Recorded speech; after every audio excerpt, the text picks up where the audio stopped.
کا آغاز کرتے ہیں۔ اللہ رب العالمین نے فرمایا اعوذ باللہ من الشیطان الرجیم وَإِذَا سَمِعُوا مَا أُنزِلَ إِلَى الرَّسُولِ تَرَى أَعْيُنَهُمْ تَفِيضُ مِنَ الدَّمْعِ مما عرفوا من الحق يقولون ربنا آمنا فاكتبنا مع الشاهدين۔ فرمایا جب وہ سنتے ہیں جو رسول صلی اللہ علیہ وسلم کی طرف نازل کیا تو اللہ کے نبی آپ دیکھتے ہیں ان کی آنکھیں آنسوؤں سے بہہ پڑتی ہیں اس وجہ سے کہ انہوں نے حق کو پہچان لیا اور وہ کہتے ہیں اے ہمارے رب ہم ایمان لے آئے سو آپ ہمیں شہادت دینے والوں کے ساتھ لکھ لیجئے۔ مفسرین بیان کرتے ہیں کہ سلیمان فارسی نبی صلی اللہ علیہ وسلم کی خدمت میں جب مدینہ تشریف لائے تو میں نے کھانا تیار کیا اور اسے لے کر نبی صلی اللہ علیہ وسلم کے پاس ہے۔ آپ نے فرمایا سلیمان یہ کیا ہے؟ کہنے لگے میں نے کہا یہ صدقہ ہے۔ رسول اللہ صلی اللہ علیہ وسلم نے اس کو صحابہ کے آگے کر کے کہا کھاؤ اور خود اس میں سے کچھ نہیں کھایا۔ اگلے دن پھر سے کھانا بنا، پھر کھانا اکٹھا کرتے ہیں سلیمان فارسی لا کے رسول اللہ صلی اللہ علیہ وسلم کے آگے رکھتے ہیں۔ رسول اللہ صلی اللہ علیہ وسلم پوچھتے ہیں بتاؤ یہ کیا ہے؟ تو رسول اللہ صلی اللہ علیہ وسلم کو بتایا گیا تو سلیمان فارسی بتاتے ہیں کہ اللہ کے نبی صلی اللہ علیہ وسلم یہ میں بطور ہدیہ تحفہ لے کر آیا ہوں، آپ کے لیے کھانا لے کر آیا ہوں۔ رسول اللہ صلی اللہ علیہ وسلم نے اس کو اپنے آگے رکھا اور صحابہ کو فرمایا مل کے کھاتے ہیں۔ اللہ کے نبی نے کہا اب جب یہ کام ہوا تو سلیمان فارسی پوچھنے لگے ہیں، کہنے لگے آپ مجھے نصارہ کے متعلق بتائیے، عیسائیوں کے متعلق بتائیے۔ تو آپ نے فرمایا ان میں کوئی خیر نہیں ہے۔ یہ بات سنی تھی کہ سلیمان فارسی رونا شروع ہو گئے، ان کی آنکھوں سے آنسو بہہ پڑے اور اٹھ کے جا رہے کیونکہ اس سے پہلے سلیمان فارسی ایک نہیں کئی دفعہ مختلف عیسائی راہبوں سے علم حاصل کر چکے تھے اور وہ اس ٹائم ابھی عیسائی تھے تو وہ بہت رو رہے تھے اور ان کو بڑی نشانی علامتیں بھی دیکھ چکے تھے کیونکہ ان کو آخری عیسائی راہب نے بتایا تھا کہ اللہ کے سچے رسول کی نشانی یہ ہوگی کہ ایک تو وہ مدینہ آئیں گے، مکہ سے ہجرت کر کے آئیں گے، کھجوروں کے باغ والا علاقہ ہوگا اور وہ صدقہ نہیں کھائیں گے لیکن وہ ہدیہ کریں گے۔ تو ان کو جب ساری نشانیاں مل گئی تو رونے لگ پڑے، روتے اٹھ کے گئے تھے تو اللہ رب العالمین نے اس سے ایک ملتی جلتی آیت نازل فرمائی تھی کہ آپ ان کو ایمان پر بڑا ہی حریص پائیں گے، جب ان کو حق مل جاتا ہے تو ان کی آنکھوں سے آنسو بہہ پڑتے۔ اور اسی آیت میں پتہ چلتا ہے نجاشی کا نام سب نے سنا ہوگا، شاہ حبشہ تھا۔ روایت سے پتہ چلتا ہے کہ جب مسلمانوں نے مکہ سے حبشہ کی طرف ہجرت کی تھی تو پیچھے مشرکین مکہ گئے تھے اور جا کے جھوٹ بولنا شروع کر دیا تھا کہ یہ ہماری قوم کے بھاگے ہوئے لوگ ہیں، مرتد ہیں، ان کو واپس بھیجا جائے۔ نجاشی بڑا نیک دل انسان تھا، اس نے کہا کہ ذرا لا کے مجھے وہ کلام تو سناؤ جو تم پڑھتے ہو۔ تو حضرت جعفر نے دین اسلام کو ہائی لائٹ کیا تھا اور کہا تھا کہ دیکھو پہلے ہم گمراہ تھے، ہمیں ہدایت ملی، ہم ذلیل و رسوا تھے، ہمیں عزت ملی، ایک لمبا طویل ایک ان کی آپس میں گفتگو ہوئی اور فائنلی حضرت جعفر کو کہا گیا کہ ہمیں اپنا قرآن یا کلام پڑھ کر سناؤ۔ جب انہوں نے سورہ مریم کی آیات پڑھی تھی، حضرت جعفر رضی اللہ تعالیٰ عنہ سورہ مریم کی آیات پڑھتے جا رہے تھے، نجاشی روتا جا رہا تھا، اس کی آنکھوں سے آنسو بہہ رہے تھے۔ جیسے ہی حضرت جعفر رضی اللہ تعالیٰ عنہ آیات سٹاپ کی ہیں، رکے ہیں، نجاشی شاہ حبشہ بادشاہ ہے، اپنے تخت سے نیچے اتر کے ایک حقیقت تنکا اٹھا کے کہتا ہے اللہ کی قسم عیسیٰ علیہ السلام جتنا تم نے بتایا ہے اس سے ایک تنکا بڑھ کر بھی نہیں۔ کیونکہ سورہ مریم کے اندر حضرت عیسیٰ علیہ السلام کی پیدائش اور ان کے چننے کا ذکر کیا گیا، تو چونکہ عیسائی کیا کہتے تھے عیسیٰ علیہ السلام خدا ہے یا وہ خدا کے بیٹے ہیں، تو انہوں نے اس حق کو تسلیم کیا اور وہ مسلمان بھی ہوئے۔ انہوں نے مسلمانوں کو کافروں کے ساتھ واپس بھی نہیں بھیجا اور یہی نجاشی ہے جب یہ فوت ہوتے ہیں تو رسول اللہ صلی اللہ علیہ وسلم نے ان کا غائبانہ نماز جنازہ بھی پڑھا ہے اور یہ آیات اسپیسیفکلی ان لوگوں کے لیے نازل ہوئی تھی جو قرآن پڑھتے تھے، حق کو پہچان لیتے تھے اور رو پڑتے۔ کیا آپ کے اور میری آنکھوں میں آنسو آتے ہیں جب ہمیں دلی سکون ملتا قرآن پڑھنے کے بعد، جب ہمیں لگتا ہے کہ یہ تھی میری اصل روح کی غذا، یہ تھی وہ اصلیت، یہ تھی وہ حقیقت جس سے میں اب تک دور رہی؟ تو اللہ تعالیٰ نے ان کی تعریف فرمائی ہے اور کیا فرمایا؟ وہ رو بھی پڑتے ہیں حق پہچاننے کے بعد اور کہہ اٹھتے ہیں اے ہمارے رب ہم ایمان لے آئے ہیں، اب آپ ہمیں گواہی دینے والوں میں لکھ لیجیے۔ اصل میں جتنے مومن ہوں گے وہ کل قیامت میں گواہی دینے والے ہوں گے، اور رسول اللہ صلی اللہ علیہ وسلم کے بارے میں بھی گواہی دیں گے کہ اللہ آپ کے نبی محمد صلی اللہ علیہ وسلم نے حق کا پیغام ہم تک پہنچا دیا تھا۔ تو اللہ تعالیٰ نے فرمایا دیکھو وہ کہتے ہیں ہمیں کیا ہے کہ ہم اللہ پر اور اس چیز پر ایمان نہ لائیں جو حق سے ہمارے پاس آئی ہے، اور وہ یہ طمع نہ رکھیں کہ ہمارا رب ہمیں نیک لوگوں کے ساتھ داخل کر دے۔ تو اللہ نے اس کے بدلے میں جو انہوں نے کہا انہیں ایسے باغوں میں داخل کر دیا جن کے نیچے نہریں بہتی ہیں۔ انہوں نے رو کے اللہ سے بات کی ہے، قرآن سننے کے بعد ان کے دل بدل گئے ہیں۔ اللہ نے فرمایا جو انہوں نے مانگا وہ ان کو دے دیا ہے۔ اور کیا وہ مانگ کیا رہے ہیں؟ اللہ ہمیں گواہی دینے والوں میں لکھ لے، اللہ ہمیں صالحین کا ساتھ دے دے۔ اللہ تعالیٰ فرما رہے ہیں ہم نے ان کے لیے جنتیں لکھ دی، اور فرمایا یہ بدلہ ہے ان لوگوں کا جو احسان کرتے ہیں، اور فرمایا رہے وہ لوگ جو نافرمانیاں کرتے ہیں، کفر کرتے ہیں، اور فرمایا ہماری آیات کو جھٹلاتے ہیں، یہ لوگ بھڑکتی ہوئی آگ والے ہیں۔ اے لوگوں جو ایمان لائے ہو وہ پاکیزہ چیزیں حرام مت کرو جو اللہ نے تمہارے لیے حلال کر دی ہیں، حد سے نہ بڑھو، بے شک اللہ تعالیٰ حد سے بڑھنے والوں سے محبت نہیں کرتا۔ انس رضی اللہ تعالیٰ عنہ صحابی رسول، اور آئی تھنک اب آپ حضرت انس رضی اللہ تعالیٰ عنہ کے بارے میں کافی ساری چیزیں جانتے ہیں، وہ بیان کرتے ہیں 3 آدمی رسول اللہ صلی اللہ علیہ وسلم کی بیویوں کے گھروں میں آئے اور کہنے لگے کہ رسول اللہ صلی اللہ علیہ وسلم کی عبادتیں کیسی تھیں۔ جب انہیں بتایا گیا کہ رسول اللہ صلی اللہ علیہ وسلم تو بڑی عمدہ عبادت کرنے والے ہیں، تو انہوں نے اپنی عبادتوں کو حقیر سمجھتے ہوئے پتہ کیا کہا؟ کہنے لگے رسول اللہ صلی اللہ علیہ وسلم کے تو سارے گناہ معاف ہیں، کیا ہم عبادت نہ کریں؟ وہ تو معاف ہے، اس کے باوجود اتنی عبادت کرتے ہیں، تو ہم تو بہت پیچھے ہیں۔ تو ان میں سے ایک نے قسم کھائی کہ میں اب ہمیشہ رات بھر نمازیں پڑھا کروں گا، کبھی سوؤں گا نہیں، ساری رات صرف عبادت کرنی۔ اب دوسرے صحابی ہیں، دوسرے نے کیا قسم کھائی؟ اب میں ہمیشہ روزہ رکھا کروں گا، بس روزہ میں نے چھوڑنا ہی نہیں، کیونکہ بڑے حقیر ہیں۔ ایک تیسرے صحابی کہنے لگے کہ میں اب عورتوں سے علیحدہ رہوں گا، میں کبھی نکاح نہیں کروں گا، بس۔ تو رسول اللہ صلی اللہ علیہ وسلم جب آتے ہیں تو ازواج مطہرات نے ان کو بتایا کہ بھئی 3 لوگ یہ معاہدہ کر کے چلے گئے، قسمیں کھا کر چلے گئے ہیں۔ تو رسول اللہ صلی اللہ علیہ وسلم نے فرمایا اللہ کی قسم میں تم میں سب سے زیادہ اللہ سے ڈرنے والا، اس کے حرام کرنا چیزوں سے بچنے والا ہوں، لیکن میں روزہ رکھتا ہوں اور نہیں بھی رکھتا، میں نماز پڑھتا بھی ہوں، سوتا بھی ہوں، میں نکاح بھی کرتا ہوں۔ تو جو میری سنت سے بے رغبتی کرے گا فمن رغب عن سنتی فلیس منی، تو وہ مجھ سے نہیں ہے۔ یہ حدیث مسلم کی ہے اور بخاری کی بھی ہے، مطلب متفق علیہ کی صحیح روایت ہے۔ اب آپ رک کے سوچئے، رک کے ذرا غور کیجئے۔ آپ کو ایک کتاب ملتی ہے، آئی تھنک میں نام نہیں لوں گی کیونکہ میجورٹی واقف ہے۔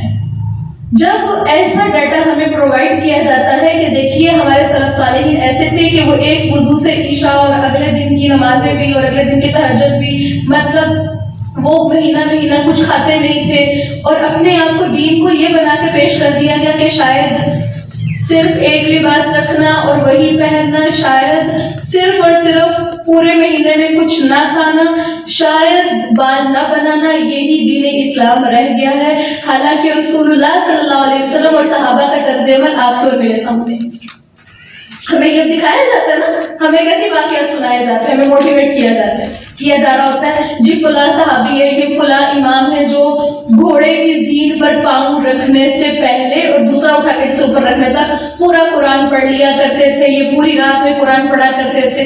تو دیکھیں اللہ کے نبی صلی اللہ علیہ وسلم نے جب فرمایا ہے کہ وہ شخص جس نے 3 دن سے پہلے قرآن ختم کیا ہے اس نے قرآن کو سمجھا نہیں ہے، اللہ کے نبی نے منع کی ہے۔ ہاں لیکن اگر کسی کو سمجھ آتی ہے، اس کا وہ قرآن کا ماہر ہے، اگر وہ پہلے پڑھ سکتا ہے، اس نے پڑھ لی پھر حرج نہیں۔ آج ہم اسپیڈ کے چکروں میں ہیں، ہمیں سمجھ نہیں آتی، ہم قرآن صحیح نہیں پڑھ رہے اور ہمارے دین کو ہمیں کچھ اور بنا کے دکھایا گیا۔ جو کہ رسول اللہ صلی اللہ علیہ وسلم نے گھر کا نظام بھی چلایا ہے، رسول اللہ صلی اللہ علیہ وسلم نے دین کی خدمت کا کام بھی کیا ہے، اللہ کے نبی کی ازواج بھی تھیں، اللہ کے نبی کی اولاد بھی تھی، اللہ کے نبی نے غزوات بھی کیے ہیں، سیریا بھی بھیجے ہیں، لیکن اللہ کے نبی صلی اللہ علیہ وسلم نے اپنے گھر والوں کو اور اپنی زندگی کے تمام معاملات کو بھی پیش نظر رکھا ہے۔ تو وہ ایک نیا دین ہے جو ہمیں دکھایا جاتا ہے، وہ رسول اللہ کا دین نہیں ہے۔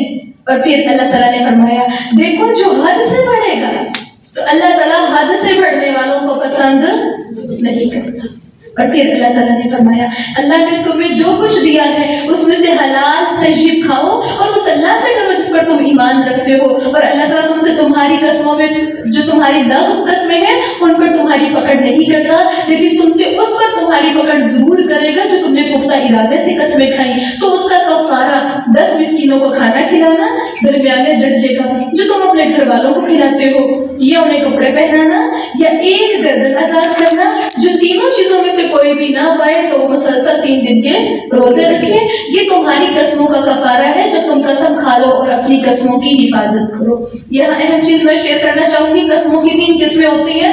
قسم نمبر 1 یمین لغو، وہ لغو قسم جو بے ساختہ منہ سے نکلتی، اللہ کی قسم میں سوئی ہوئی تھی، یہ میں نے ایسے کی عادت وہ اللہ کہنے کی عادت ہو گئی، بلا یا عربی میں یا اردو میں کسی بھی طریقے، اس میں کسی قسم کی گناہ یا کوئی بھی سزا نہیں ہے، لیکن فضول کھانی نہیں چاہیے۔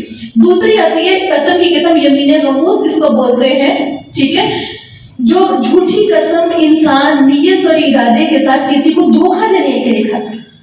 اب وہ کوئی سویا ہوا نہیں تھا، وہ قسم کھا کے کہہ رہا ہے کہ میں تو سوئی ہوئی تھی، یہ چیز مجھے ایسا قسم کھا کے کوئی بیچ رہا ہے کہ مجھے تو اللہ کی قسم چیز اتنے کی ملی ہے اور میں آپ کو ایسے دوں گا، تو اصل میں یہ بھی کیا ہے، یمین غموس ہے، اس کا کفارہ نہیں ہے، یہ کبیرہ گناہ ہے جس سے توبہ کرنی چاہیے، یہ کبیرہ گناہ ہے جس سے توبہ کرنی چاہیے۔ ایک ہوتی ہے یمین منعقدہ، وہ جو منعقد ہونے والی قسم ہے، ہم قسم کھا رہے ہیں کہ اگر میرا کام ایسے ہوگا تو اللہ کی قسم ایسے کروں گی، اور آنٹیاں میجورٹی ہماری آنٹیوں کی ایسے جو قسم کھا کے کہتی ہیں اللہ کی قسم ہم نے اس کے گھر کو جانا ہی نہیں ہے، اور ٹھیک اگلے مہینے اس کے گھر بیٹھی ہوتی۔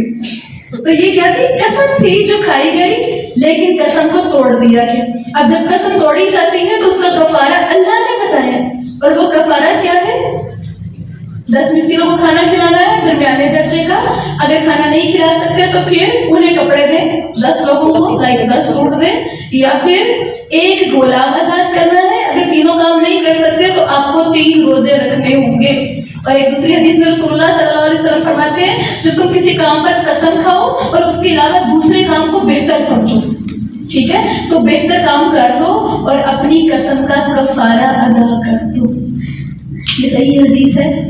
اور نظر بھی ایسے ہی ہے، نظر مانی جاتی ہے، نظر اور قسم ایک ہی چیز ہوتی ہے۔ آپ نے ویسی قسم کھائی کہ اللہ کی قسم میں نے یہ کام نہیں کرنا، اور آپ نے یہ کہا کہ اگر میرا کام ایسے ہو گیا تو میں ایسے کروں گی، نظر ہے، اس میں آپ نے اللہ کی قسم کا لفظ استعمال نہیں بھی کیا، لیکن چونکہ آپ نے نظر مان لی ہے، اس کا بھی کفارہ ویسے ہی دینا ہوگا اگر آپ وہ نظر پوری نہیں کر رہے، ٹھیک۔ اور پھر اللہ تعالیٰ نے فرمایا دیکھو جب تم قسم کھا لو تو اپنی قسموں کی حفاظت کرو، اسی طرح اللہ تمہارے لیے اپنی آیاتوں کو کھول کر بیان کرتا ہے تاکہ تم شکر گزار بن جاؤ۔ اور فرمایا اے لوگوں جو ایمان لائے ہو، بات یہی ہے کہ شراب اور جوا اور شرک کے لیے نصب کردہ چیزیں اور فال کے تیر سراسر ناپاکی ہے۔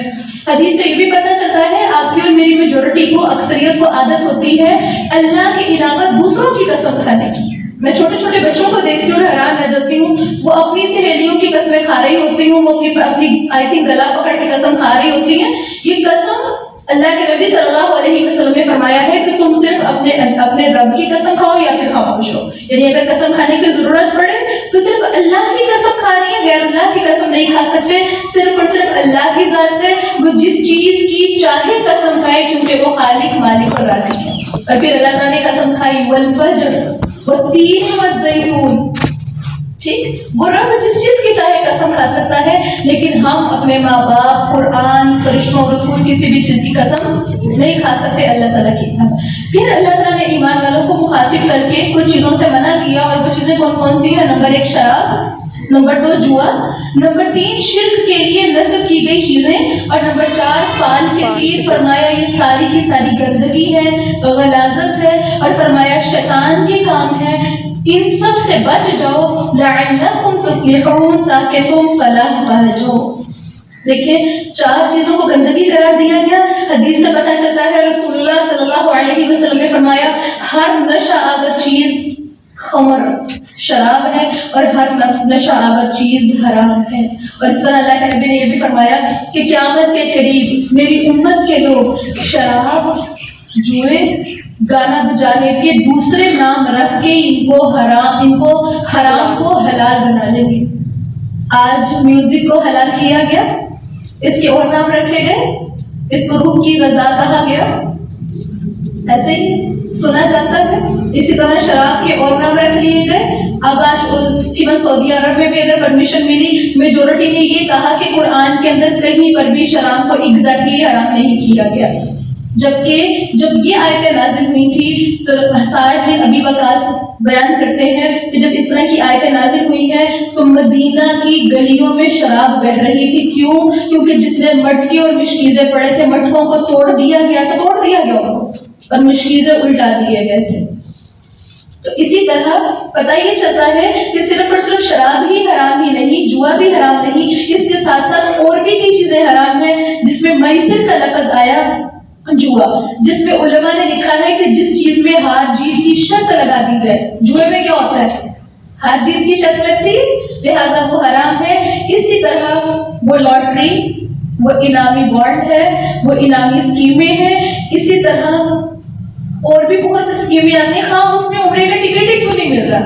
اور یہی تو شیطانی چال ہے. حرام سے کیا ہوا عمرہ قبول ہوگا؟ حرام سے کیا ہوا حج قبول ہوگا؟ نہیں ہوگا. اسی طرح انشورنس لائک بیمہ پالیسی اس میں آ جاتی ہے. جوئے کا بدترین مرکب ہے. اور یاد رکھیے گا شطرنج، جسے ان ادر ورڈ شطرنج یا لوڈو بھی آ جاتا ہے، جس میں اگرچہ اس میں شرط نہ بھی لگائی جائے پھر بھی یہ حرام ہے، کیونکہ یہ انسان کو نماز سے غافل کر دیتی ہے. کرتی ہے نا؟ جو لوگ لوڈو کی گیم لگا کے بیٹھ جاتے ہیں، جو لوگ شطرنج کی گیم کھیلتے ہیں بیٹھ کے، کیا وہ نماز سے غافل نہیں ہوتے؟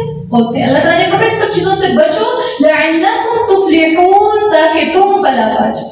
ہر وہ کام، ہر وہ چیز جس میں ہماری قسمت کا انحصار ایک دانے یا ایک تیر پر ڈیپینڈ ہو جائے انسان کی قسمت، وہ چیز انسان کے لیے حرام کرتی ہے.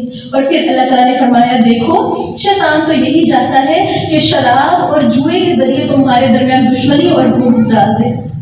دشمنی آتی اس طرح کی گیم میں ایک جیت گیا ہے، اب آپ کو بدلے میں کچھ نہ کچھ دینا پڑ رہا ہے، بلا وجہ کا دینا پڑ رہا ہے، تو کیا دل میں دشمنی نہیں آتی؟ تو اللہ تعالیٰ نے فرمایا دیکھو تمہیں اللہ کے ذکر اور نماز سے روکنا چاہتا ہے، فَهَلْ أَنْتُمْ مُنْتَهُونَ، کیا تم باز آنے والے ہو؟ اور اللہ کا حکم مانو اور رسول کا حکم مانو اور بچ جاؤ. پھر اگر تم پھر جاؤ تو جان لو کہ ہمارے رسول کے ذمہ تو صرف واضح پیغام پہنچا دینا ہے ان لوگوں پر جو ایمان لائے اور انہوں نے نیک عمل کیے. اس چیز میں سے کوئی گناہ نہیں جو وہ کھا چکے جبکہ وہ متقی بنے اور ایمان لائے. ہوا کیا تھا؟ اس سے پہلے چونکہ مسلمان ابھی تک شراب حرام نہیں ہوئی تھی، مسلمان شراب پیا کرتے تھے، حرام کھا لیا کرتے تھے، ایون جوا بھی کھیلا جاتا تھا. جب آیات نازل ہوئی تو ان کو پریشان ہوئے، اب تک تو ہم نے بہت کھایا ہے، اب اس کا کیا ہوگا؟ تو اللہ تعالیٰ نے فرمایا دیکھو جو لوگ بچ گئے، ایمان لا کر عمل صالح کیا، ثم اتقوا، پھر متقی بنے، پھر ایمان لائے، ثم اتقوا، پھر متقی بنے، پھر احسان کیا، تو اللہ تعالیٰ احسان کرنے والوں سے محبت رکھتے ہیں. اللہ رب العالمین نے ایک آیت میں 3 دفعہ تقویٰ کا حکم دیا. پہلی دفعہ تقویٰ، سلف صالحین اس کی ایکسپلینیشن کرتے ہیں، پہلے تقویٰ سے مراد یہ شرک سے بچ گئے، دوسرے تقویٰ سے مراد ثم اتقوا، پھر دوبارہ تقویٰ اختیار کیا، مطلب کیا ہے وہ مومن بن گئے. اور پھر آخری تقویٰ کیا ہے کہ وہ احسان کے درجے پہ آ گئے. ان کی زندگی کا ایک ایک لمحہ ایسے گزر ہے کہ گویا وہ اپنے رب کو دیکھ رہے ہیں یا ان کا رب ان کو دیکھ رہا ہے. تو فرمایا اللہ تعالیٰ ایسے لوگوں سے، ایسے احسان کرنے والوں سے محبت کرتے ہیں. تو دیکھیے آج آپ کا اور میرا روزہ رمضان ہے، تراویح بھی، اس میں بھی درجے تھے نا. ایک پہلا درجہ ہے کہ بس ہم شرک سے بچ کے اللہ کے حکم کی پیروی کریں، دوسرا درجہ یہ ہے کہ ہم نے اپنے دل کو لگانے کی کوشش کی، لیکن تیسرا درجہ یہ ہے کہ ہمارا ٹوٹلی فوکس اس طرف، ہماری آنکھیں، ہمارا دل، دماغ، ہمارے کان، ہماری زبان، ہر چیز اپنے رب کی رضا میں لگی ہوئی ہے. پھر ہم احسان کے درجے پر فائز ہوتے ہیں اور وہ نیکی اللہ کو اصل میں پسند ہے اور یہی مطلوب ہے. اور پھر اللہ تعالیٰ نے فرمایا اے لوگوں جو ایمان لائے ہو، اللہ تمہیں شکار میں سے کسی چیز کے ذریعے ضرور آزمائے گا جس پر تمہارے ہاتھ اور نیزے پہنچتے ہوں گے، تاکہ اللہ جان لے کون ان سے بن دیکھے ڈرتا ہے. پھر جو اس کے بعد حد سے بڑھ گیا تو اس کے لیے دردناک عذاب ہے. اور اے لوگوں جو ایمان لائے ہو، شکار کو مت قتل کرو اس حال میں کہ تم احرام والے ہو. شکار حلال ہے لیکن حالت احرام میں شکار حرام کیوں کر دیا جاتا ہے؟ حالت احرام میں شکار کو حرام اس لیے کر دیا جاتا ہے تاکہ انسان کا فوکس اپنے مقصد کے لیے رہے، وہ ایک بڑے مقصد کے لیے جا رہا ہے۔ اب ہم نے کل بھی پڑھا تھا سورہ مائدہ کے آغاز میں کہ ایسے لوگ جو احرام باندھ لیتے ہیں یہ اللہ کے مہمان قرار دیے جاتے ہیں۔ اب جو اللہ کے مہمان ہیں، جن کے لیے اللہ تعالیٰ، جن پر اللہ کے پاس نظر کرم ہے، اب وہ شکار کھیل رہے ہیں، اب ان کا فوکس کہیں اور اللہ تعالیٰ نہیں چاہتے۔ تو روزہ بھی ہمارے لیے ایسے ہی، وہ باقی کام جو ہماری دنیا اور آخرت میں فائدے کے لیے نہیں ہے، یہ جو ہمارا مشغلہ بن چکے ہیں، ہمیں ان سے اپنا فوکس ہٹانا ہوگا۔ اور پھر اللہ تعالیٰ نے فرمایا دیکھو، اور تم میں سے جو اسے جان بوجھ کر قتل کرے تو چوپایوں میں سے اس کی مثل بدلہ ہے جو اس نے قتل کیا۔ اگر اس نے کسی قسم کا کوئی شکار کر لیا تو اب بدلے میں اس کو قربانی دینی ہوگی، جس کا فیصلہ تم میں سے دو انصاف کرنے والے کریں گے بطور قربانی جو کعبہ میں پہنچائی جائے گی، یہ کفارہ ہے۔ اور فرمایا مسکینوں کو کھانا کھلانا، یہ اس کے برابر روزے رکھنا ہے تاکہ وہ اپنے کام کا وبال چکھ سکے، اور اللہ نے معاف کر دیا جو اس سے پہلے ہو چکا، تاکہ اللہ تعالیٰ اس سے انتقام لے، اور اللہ تعالیٰ سب پر غالب اور بڑے انتقام لینے والا ہے۔ احل لکم صید البحر وطعامہ، تمہارے لیے سمندر کا شکار حلال کر دیا گیا، اس کا کھانا بھی حلال کر دیا گیا، اس حال میں کہ تمہارے لیے سامان زندگی ہے، اور قافلے کے لیے، اور تم پر خشکی کا شکار حرام کر دیا گیا جب تک تم احرام والے ہو۔ حالت احرام میں خشکی کا شکار حرام کر دیا گیا، اور اللہ سے ڈرو جس کی طرف تم اکٹھے کیے جاؤ گے۔ رسول اللہ صلی اللہ علیہ وسلم فرماتے ہیں 5 جانور فاسق ہیں، انہیں حرم میں بھی قتل کیا جائے گا، تو وہ کون کون سے ہیں؟ نمبر 1 چوہا، بچھو، چیل، کوا اور کاٹنے والا کتا۔ اور پھر اللہ تعالیٰ نے فرمایا، اللہ تعالیٰ نے کعبہ کو جو غربت والا گھر ہے لوگوں کے قیام کا سبب بنایا، اور غربت والے مہینے کو اور قربانی کے جانوروں کو اور پٹے والے جانوروں کو، یہ اس لیے کہ تم جان لو کہ بے شک اللہ جانتا ہے جو کچھ آسمانوں میں ہے اور جو کچھ زمین میں ہے، اور یہ کہ بے شک اللہ تعالیٰ ہر چیز کو خوب جاننے والا ہے۔ ایک کنسپٹ کلیئر کرتے جائیے۔ جب ہم یہ سنتے ہیں کہ پانی کا مردار حلال ہے تو کچھ لوگ یہ کہتے ہیں کہ وہ مچھلی جو پانی میں مر جائے اور مر کے خود بخود تیر کے اوپر آ جائے وہ حرام ہے، جبکہ حدیث سنیے، صحابہ کرام کو نبی صلی اللہ علیہ وسلم نے ایک جنگی مہم پر بھیجا ہے۔ اب ان لوگوں کے پاس کھانے کی چیزیں ختم ہو گئی، پاس کھانے کے لیے کچھ نہیں ہے۔ وہ کہتے ہیں کہ ہم نے ایک پانی کے کنارے پر ٹیلے جیسی ایک مچھلی دیکھی ہے۔ تیلے جیسی مچھلی سمجھتے ہیں مطلب بھیڑ کی کوئی بہت بڑی مچھلی تھی، جس سمندر کا پانی کنارے پر چھوڑ گیا تھا، مطلب وہ مر گئی، وہ اوپر تیر رہی تھی اور پانی اس کو کنارے پر لگا کے چلا گیا۔ ابو عبیدہ بن جراح رضی اللہ تعالیٰ عنہ اس قافلے کے امیر ہیں، انہوں نے اسے کھانے کی اجازت دی کہ بھئی کھانے کے لیے کچھ اور نہیں ہے، لہٰذا اس میں سے اس کو کاٹو اور اس میں سے کھاؤ۔ 1 ماہ تک 300 آدمی اسے کھاتے رہے ہیں۔ مسلم کی روایت ہے 1 ماہ تک 300 لوگ مچھلی میں سے کھا رہے ہیں، خشک کر کے ساتھ بھی رہے ہیں۔ اب جب رسول اللہ صلی اللہ علیہ وسلم آئے ہیں، رسول اللہ صلی اللہ علیہ وسلم کو بتایا گیا کہ اللہ کے نبی صلی اللہ علیہ وسلم ایسے ایسے ہمارے ساتھ ہوا ہے اور ہم اس کو کھاتے ہیں، تو رسول اللہ صلی اللہ علیہ وسلم نے پتہ کیا فرمایا؟ تمہارے پاس اس کا کچھ گوشت ہے تو ہمارے لیے بھی لے کر آئے۔ چنانچہ صحابہ نے کچھ گوشت آپ صلی اللہ علیہ وسلم کی طرف بھیجا تو آپ صلی اللہ علیہ وسلم نے اس کو کھایا بھی تھا، اور کہتے ہیں کہ اس کی وہ جو کانٹے ہوتے ہیں نا وہ اتنے بڑے تھے کہ انہوں نے اس کو گاڑ کے اس کو کھڑا کر کے ایک بڑے بڑے پیلرز کی طرح بنایا ہوا تھا۔ تو بہرحال اللہ تعالیٰ کی نعمتیں اور ان سے فائدہ اٹھانے کا حکم بھی دیا گیا ہے، تو پانی کی مچھلی اگر وہ مر کے اوپر بھی آ جائے تو وہ حرام نہیں ہے، کیونکہ رسول اللہ صلی اللہ علیہ وسلم نے کیا فرمایا؟ وَالطَّهُورُ مَاؤُهُ، آگے اس کا پانی حلال ہے اور اس کا مردار بھی حلال ہے۔ اور اللہ تعالیٰ نے فرمایا، اللہ تعالیٰ نے کعبہ کو جو حرمت والا گھر ہے لوگوں کے قیام کا باعث بنایا، اور حرمت والے مہینے کو اور قربانی کے جانوروں کو، پٹے والے جانوروں کو بھی، اس لیے کہ تم جان دو اللہ جانتا ہے جو کچھ آسمانوں میں ہے اور جو کچھ زمین میں ہے، اور یہ بھی کہ بے شک اللہ تعالیٰ ہر چیز کو خوب جاننے والا ہے۔ اور فرمایا اعلموا، علم حاصل کر لو، جان لو۔ فرمایا کیا جان لو؟ کس چیز کا علم حاصل کر لو؟ کہ بے شک اللہ تعالیٰ بڑی سخت سزا دینے والا اور اللہ تعالیٰ بڑا بخشنے والا، بڑا رحم کرنے والا ہے۔ رسول پر پہنچا دینے کے سوا کچھ بھی نہیں، اور اللہ تعالیٰ جانتا ہے جو تم ظاہر کرتے ہو اور جو کچھ تم چھپاتے ہو. کہہ دیجئے ناپاک اور پاک برابر نہیں ہو سکتا. خواہ ناپاک کی کثرت تجھے کتنی ہی اچھی کیوں نہ لگے. ناپاک مال ہے، ناپاک اعمال ہے، کا کچھ بھی فرمایا جتنا ہی زیادہ ہو، جتنا اچھا لگے وہ اللہ کے ہاں اچھا نہیں. بس اللہ سے ڈرو اے عقل والو تاکہ تم فلاح پا جاؤ. اے لوگوں جو ایمان لائے ہو ان چیزوں کے بارے میں سوال مت کرو. اگر تمہارے لیے ظاہر کر دی جائے تو تمہیں بری لگے، اور اگر تم ان کے بارے میں اس وقت سوال کرو گے جب قرآن نازل ہو رہا ہے تو تمہارے لیے ظاہر کر دی جائیں گی. اللہ نے ان سے درگزر فرمایا اور اللہ تعالیٰ بے حد بخشنے والا نہایت بردبار ہے.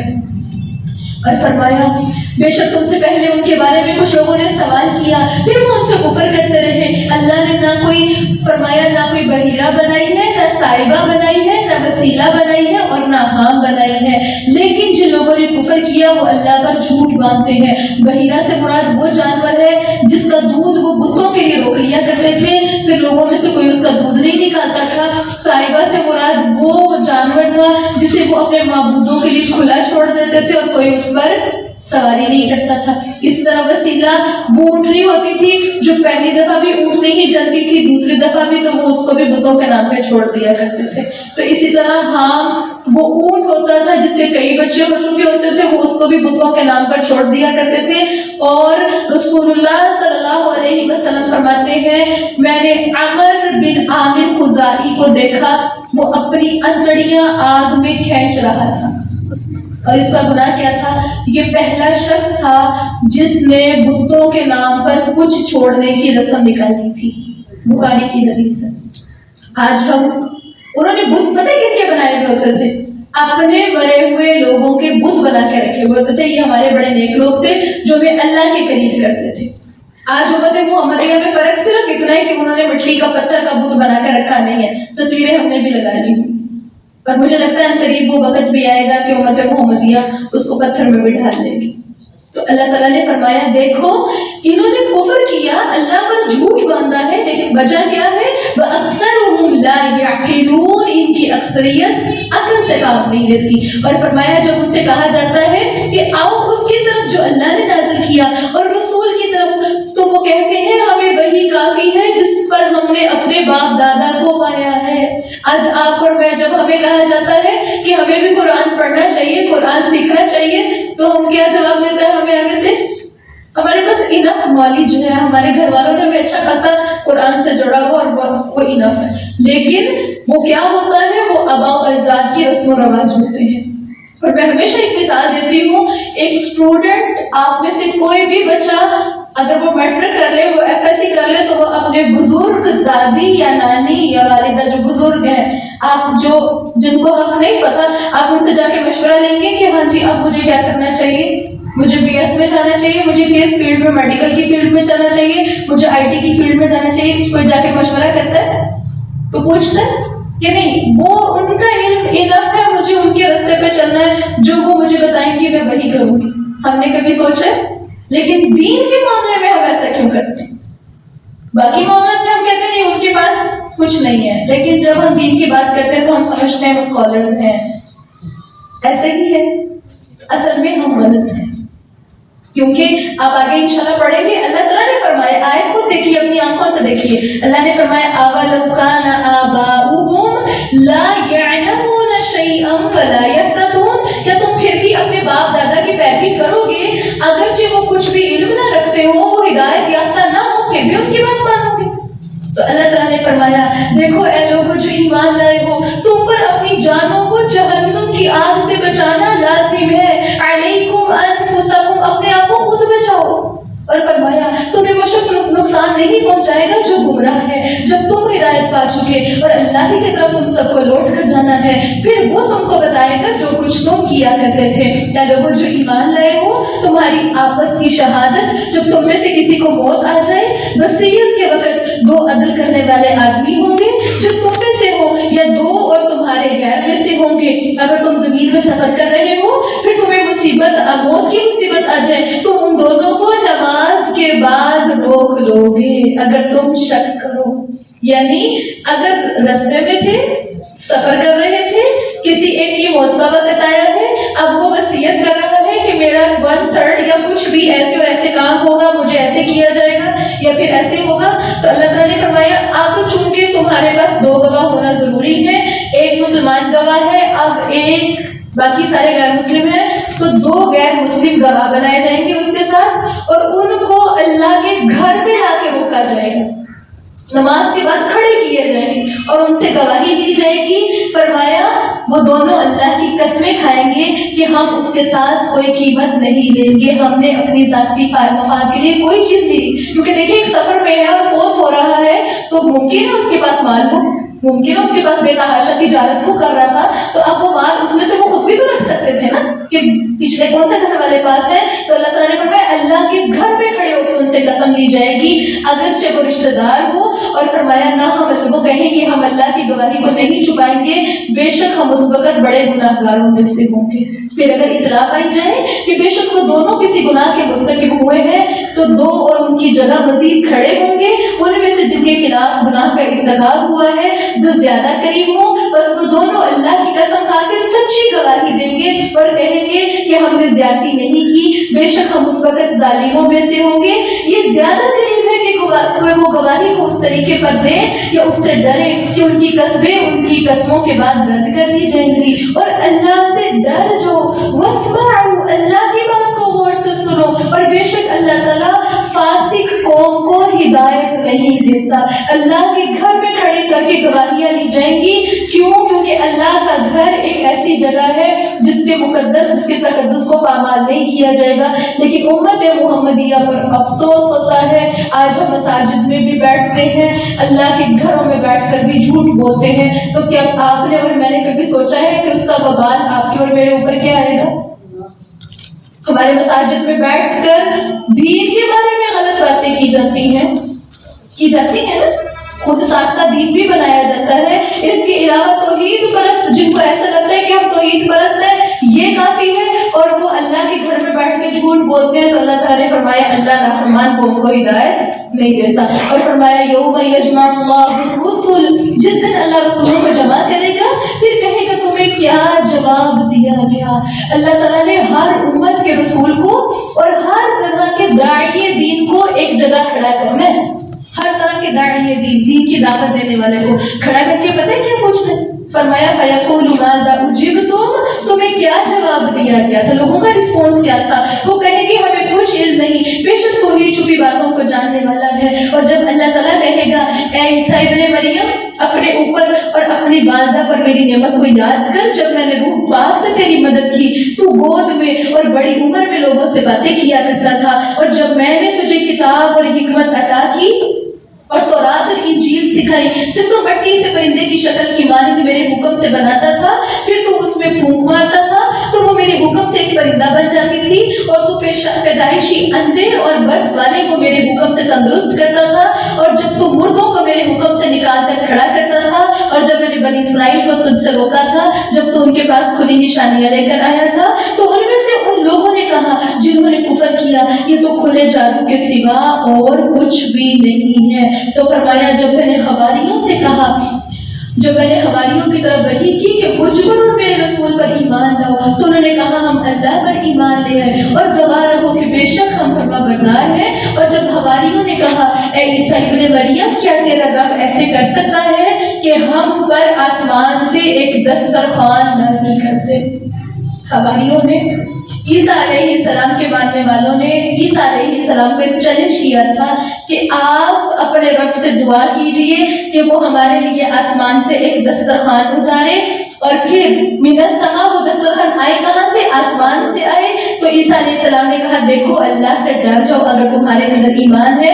انہوں نے کہا ہم تو یہ چاہتے ہیں کہ بس اس میں سے کھائیں اور ہمارے دل اطمینان حاصل کریں اور ہم جان لیں کہ واقعی تو نے ہم سے سچ کہا ہے اور ہم اس پر گواہوں میں سے ہو جائے۔ تو عیسیٰ ابن مریم نے اللہ تعالیٰ سے دعا مانگی اللہم ربنا انزل علینا مائدۃ من السماء۔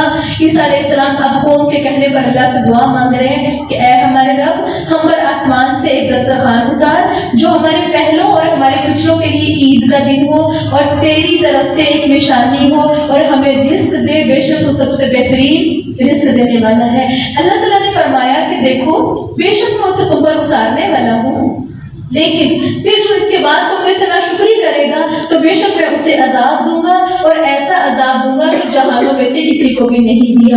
اب حدیث سے پتہ چلتا ہے اب ان کے لیے وہ دن عید کا دن بن گیا۔ رسول اللہ صلی اللہ علیہ وسلم نے فرمایا یہ مائدہ، سورت کا نام بھی مائدہ ہے، وہ یہیں سے لیا گیا ہے۔ اب مائدہ آسمان سے گوشت اور روٹی کی صورت میں نازل ہوا تھا، آسمان سے ایک دسترخوان اترا تھا جس میں روٹی اور گوشت تھا، گوشت کا سالن تھا۔ اب ان سے کہا گیا کہ تم نے اس میں خیانت نہیں کرنی اور نہ کل کے لیے کسی نے ذخیرہ کرنا، یعنی جو جتنا کھا سکتا ہے یہاں بیٹھے اور کھا کر چلا جائے، مگر انہوں نے خیانت کی، ذخیرہ کیا اور اگلے دن کے لیے اٹھا کر رکھ لیا، اکٹھا کر لیا، تو اللہ رب العالمین نے ان کو بندر اور سور بنا دیا تھا، کیونکہ اللہ تعالیٰ نے انہیں پہلے بھی کہا تھا کہ اگر تم معجزہ دیکھنے کے بعد ایمان نہیں لاؤ گے تو تمہیں ایسی سزا ملے گی جو اس سے پہلے کسی کو بھی نہیں ملی۔ اور روایات سے بھی پتہ چلتا ہے لفظ عید کو سمجھ لیجئے، لفظ عید عاد یعود سے ہے، ایسی خوشی ہوتی ہے جو بار بار لوٹ کر آتی ہے، تو یہ سالانہ بھی لوٹ کر آ سکتی ہے اور ہفتہ وار بھی۔ تو مسلمانوں کو سالانہ جو عیدیں ملی وہ دو عیدیں ہیں، عید الفطر اور عید الاضحیٰ، اور اس طرح ایک عید جو ہر ہفتے ہر 7ویں دن بدل کر آتی ہے وہ جمعے کا دن ہے، اور ہمارے لیے یہی عیدیں بنائی گئی۔ انہوں نے اپنے لیے ایک عید مقرر کی تھی، اللہ کو ان پر عذاب نازل ہوا جب انہوں نے اس کا حق ادا نہیں کیا تھا، کیونکہ عید کے دن کے بھی کچھ رولز اینڈ ریگولیشنز ہوتے ہیں۔ تو اللہ تعالیٰ نے فرمایا وہ وقت بھی یاد کرو جب اللہ تعالیٰ کہے گا اے عیسیٰ ابن مریم کیا تم نے لوگوں سے کہا تھا کہ مجھے اور میری ماں کو اللہ کے سوا معبود بنا لو؟ وہ کہے گا تو پاک ہے، میرے لیے تو بنتا ہی نہیں کہ میں وہ بات کہوں جس کا مجھے کوئی حق حاصل نہیں۔ اگر میں نے یہ بات کہی تھی تو یقیناً تو نے اسے جان لیا تھا، تو جانتا ہے جو میرے دل میں ہے اور میں نہیں جانتا جو تیرے نفس میں ہے، یقیناً تو ہی سب چھپی باتوں کو بہت جاننے والا ہے۔ میں نے انہیں اس کے سوا کچھ نہیں کہا جس کا تو نے مجھے حکم دیا تھا کہ اللہ کی عبادت کرو جو میرا اور تمہارا رب ہے، میں ان پر گواہ تھا جب تک ان میں رہا، پھر جب تو نے مجھے اٹھا لیا تو تو ہی ان پر نگران تھا اور تو ہر چیز پر گواہ ہے۔ اللہ تعالیٰ نے فرمایا ان تعذبهم فإنهم عبادك وإن تغفر لهم فإنك أنت العزيز الحكيم۔ ابو ذر رضی اللہ تعالیٰ عنہ روایت کرتے ہیں پوری رات رسول اللہ صلی اللہ علیہ وسلم ساری رات مکمل صرف اور صرف یہی ایک آیت اپنی نماز میں پڑھتے ہیں، پوری رات۔ کیا فرما رہے ہیں اللہ اگر تو ان کو عذاب دے دے تو یہ تیرے بندے، لیکن اللہ اگر تو بخش دے تو بڑا غالب ہے، بڑا حکمت والا ہے۔ اب اگلے دن ابو ذر نے چونکہ دیکھا تھا، ابو ذر رضی اللہ تعالیٰ عنہ یہ سین دیکھ چکے تھے، ساری رات اللہ کے نبی نے ایک ہی آیت پڑھی ہے، وہ اگلے دن رسول اللہ صلی اللہ علیہ وسلم کے پاس آتے ہیں اور پوچھتے ہیں اللہ کے نبی صلی اللہ علیہ وسلم آپ کو رات کیا ہوگا؟ آپ نے ساری رات ایک ہی بات کی ہے اللہ تعالیٰ سے، یہ بات تھی نا وہ اللہ سے کر رہے تھے کہ اللہ اگر تم کو عذاب دے تو وہ تیرے بندے ہیں، اور اللہ اگر تو بخش دے تو بڑا بخشنے والا، بڑا غالب اور بڑا حکمت والا ہے۔ اللہ کے نبی یہ بات کر کس کے لیے رہے تھے؟ امت محمدی، آپ کے اور میرے لیے۔ اللہ کے نبی صلی اللہ علیہ وسلم فرمانے لگے کہ دیکھو اس آیت کو بار بار پڑھ کے میں نے اپنے رب سے شفاعت کی التجا کی تھی، اللہ نے میری التجا قبول کر لی ہے، اب میری امت میں سے ہر وہ شخص جو بغیر شرک کے مرے گا نا اس کو میری شفاعت نصیب ہوگی۔ یہ دعا تھی جس کو مانگ، جس کو پڑھ کے اللہ کے نبی صلی اللہ علیہ وسلم نے اللہ تعالیٰ سے دعائیں مانگی کہ اللہ مجھے شفاعت کا عزت دے دینا اپنی امت کے لیے۔ تو اللہ تعالیٰ نے بھی کیا فرمایا جو شرک کیے بغیر مرے گا آپ اس کی شفاعت کر سکیں گے۔ آج ہم شرک کر کے حرام کام کر کے سوچتے ہیں کہ اللہ کے نبی کی امتی ہونا کافی نہیں، شرک سے بچنا ضروری ہے۔ اللہ تعالیٰ سے دعا ہے کہ اللہ رب العالمین آپ کو اور مجھے ہم سب کو شرک سے محفوظ رکھے اور نبی صلی اللہ علیہ وسلم کے اپنی امت سے محبت کی تھی، آج ہم اس محبت کے حقدار ہیں۔ اللہ کے نبی صلی اللہ علیہ وسلم یقین کریں میں اکثر سوچتی ہوتی ہوں کہ اگر آج اللہ کے نبی آ جائے اور آ کے اپنی امت کے حالات دیکھیں کہ انہوں نے دین کو کیا بنایا ہے، کیا بنایا ہے دین کو، اگر آپ وہ سنے الفاظ جو لوگ کہتے ہیں اور اس کو عبادت شمار کرتے ہیں، رسول اللہ صلی اللہ علیہ وسلم کا کیا ریئیکشن ہوگا؟ کتنے دکھی ہوں گے نا اللہ کے وہ نبی جو ساری رات کھڑے ہو کے آپ پھر میری بھی دعا مانگے۔ اللہ تعالیٰ نے فرمایا قال اللہ ھذا یوم یرفع الصادقین صدقهم، اللہ تعالیٰ فرمائے گا یہ وہ دن ہے سچوں کو ان کا سچ نفع دے گا، ان کے لیے باغات ہیں جن کے نیچے نہریں بہتی ہیں، وہ ان میں ہمیشہ رہنے والے ہیں، اللہ ان سے راضی ہو گیا اور وہ اللہ سے راضی ہو گئے۔ اللہ تعالیٰ سے دعا ہے کہ اللہ ہم سب سے راضی ہو جانا، اور فرمایا یہ سب سے بڑی کامیابی ہے، للہ ملک السماوات والارض، زمین و آسمان کی ہر چیز پر بادشاہت اللہ کی ہے، جو کچھ ان کے درمیان ہے اس پر بھی اللہ کی بادشاہت ہے اور وہ ہر چیز پر قادر ہے۔ اللہ رب العزت سے دعا ہے کہ اللہ رب العالمین ہمیں صحیح معنوں میں ایمان، توحید، اخلاص اور تقویٰ عطا فرمائے، صحیح معنوں میں قرآن کا حق ادا کرنے والا بنائے۔ وآخر دعوانا ان الحمد للہ رب العالمین۔